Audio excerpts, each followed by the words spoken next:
centrism, that these appointees are not centrists. They're radicals. And Obama will get what he wants, regardless of who's appointed. I listen to some of these pseudo-conservatives and silly conservatives out there.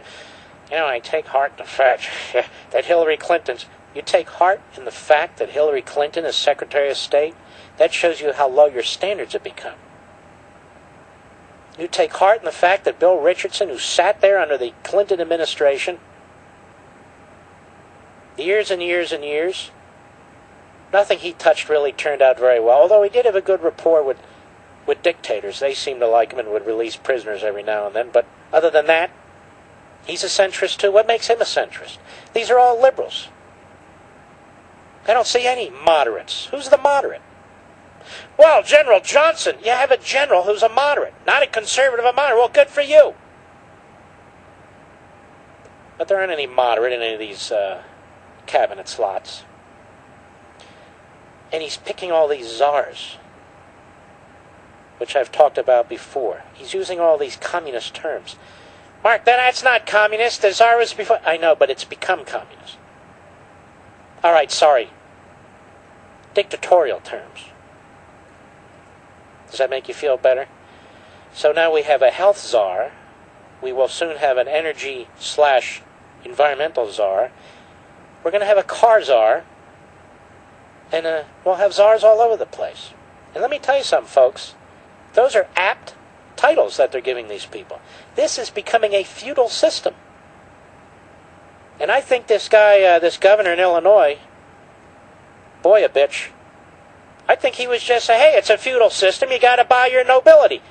Remember that? Oh yeah, in the feudal systems, you could buy into nobility if you had the money, the gold, whatever it was.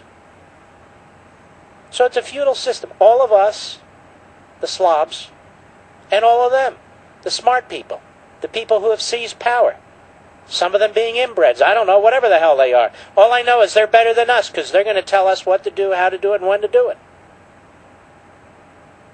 That's what's coming. So it's very important that while this scandal is going on with Blagojevich, that we not lose focus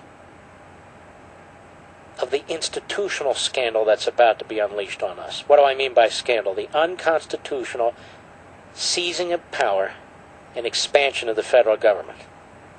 The truth is, that's the real corruption, because it's institutionalized, and it lasts. This jerk governor will be gone, and he'll be a faded memory one day. And they ought to pursue it, and they ought to be very thorough about it, as they should with any important investigation. But the fact of the matter is, when they nationalize healthcare and create a federal health board that decides life and death, let me tell you something. That's the most egregious corruption you can imagine. When they nationalize American industry beyond what they've already done, through the back door, through the EPA, through carbon dioxide, through cap and trade, through man-made global warming, man-made climate change, whatever you want to call it, that is the greatest institutional corruption in human history, as far as I'm concerned. Well, certainly in American history. Let me put it that way. All these things are going to be done. It's just frustrating and scary.